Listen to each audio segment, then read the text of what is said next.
প্রিয় শিক্ষার্থী ভাই বোনেরা, আশা করি তোমরা সবাই খুব ভালো আছো। তোমরা যারা 2023 সালের এসএসসি ও সমমানের পরীক্ষায় অংশগ্রহণ করছো, তোমাদের সামনে হয়তো 2টি বা কারো 3টি পরীক্ষা বাকি রয়েছে, সাথে প্র্যাকটিক্যালগুলো। তোমাদের খাতাগুলো মূল্যায়নের জন্য বিভিন্ন শিক্ষকের কাছে পৌঁছে দেওয়া হয়েছে। ইতিমধ্যে প্রায় বাংলা ও ইংরেজি খাতা মূল্যায়নের শেষ পর্যায়ে। কিছুদিনের মধ্যেই হয়তো এই খাতাগুলো মূল্যায়ন করে বোর্ডে পৌঁছে দেওয়া হবে। আমি একজন ইংরেজি শিক্ষকের সঙ্গে কথা বলে জানতে পারি যে ওনার কাছে প্রায় 300টির মতো খাতা মূল্যায়নের জন্য এসেছে।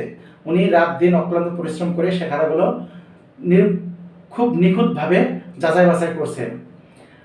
তার মতে 100 জনের মধ্যে 10 থেকে 15 জন ফেল করছে।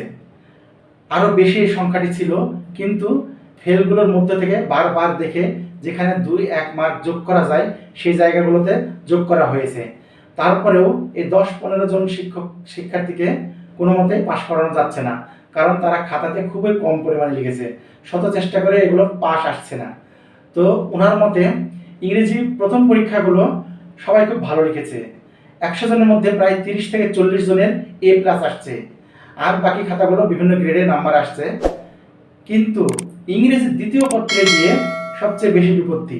উনি বলছেন ইংরেজি দ্বিতীয় পত্রতে কোনোভাবেই মার্ক বাড়ানো সম্ভব হচ্ছে না, কারণ কিছু কিছু শিক্ষার্থী আছে যারা গ্রামারে হাতই দেয়নি।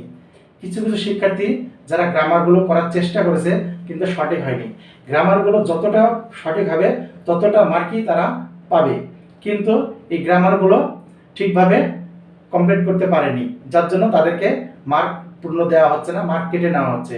কিন্তু দ্বিতীয় পত্রের লিখিত পরীক্ষাগুলো কিছু শিক্ষার্থী খুব ভালো করেছে, সেখানে নাম্বার ধরিয়ে দিয়ে তাদের পাশ করানো হচ্ছে। তবে ইংরেজি প্রথম পত্রের চেয়ে ইংরেজি দ্বিতীয় পত্রে ফেলের সংখ্যা বেশি। ওনার মতে যেহেতু প্রথম পত্র ও দ্বিতীয় পত্র মিলে পাশ ঘোষণা করা হবে, তাহলে এই বিষয়ে কোনো সমস্যা নেই। দুইটা বিষয় যখন একত্র করা হবে তখন অনেক শিক্ষার্থী পাশ করবে, পাশের আওতায় আসবে। আরও বলেন, এই এইচএসসি পরীক্ষার রেজাল্টের উপর ভিত্তি করেই তোমরা যারা পাশ করবে তাদের উচ্চশিক্ষার জন্য বিভিন্ন কলেজে বা বিশ্ববিদ্যালয়ে আবেদন করতে হবে, যার জন্য তোমাদের ইচ্ছা থাকা সত্ত্বেও হয়তো অবমূল্যায়ন করা যাচ্ছে না। তাই ওনার মতে সঠিকভাবে তোমাদের খাতা দেখে সঠিক যে ছাত্র যতটুকু পাওয়ার যোগ্য ততটুকুই নম্বর প্রদান করা হচ্ছে। শুধু ফেলের বিষয়ে বা A+ বিষয়ে যদি কোনো শিক্ষার্থী 2-1 নম্বর কম পায়, তাহলে তাকে সেই নম্বরটি ধরিয়ে দেওয়ার চেষ্টা করা হচ্ছে এবং তাকে ফেল থেকে পাশে এবং GPA+ করে দেওয়া হচ্ছে। ওনার মতে রেজাল্ট এবার মোটামুটি ভালোই হবে, কোনো চিন্তা করার কারণ নেই। তোমরা আগামী পরীক্ষাগুলো যাতে ভালো হয় সেই ব্যবস্থা করো। আগামী পরীক্ষাগুলো ভালো হলেই তোমাদের রেজাল্ট ভালো হবে। তোমাদের ভবিষ্যতের মঙ্গল কামনা করে আজকের ভিডিও এখানে শেষ করছি। যদি ভিডিওটি ভালো লাগে একটা লাইক করে দিও। ধন্যবাদ।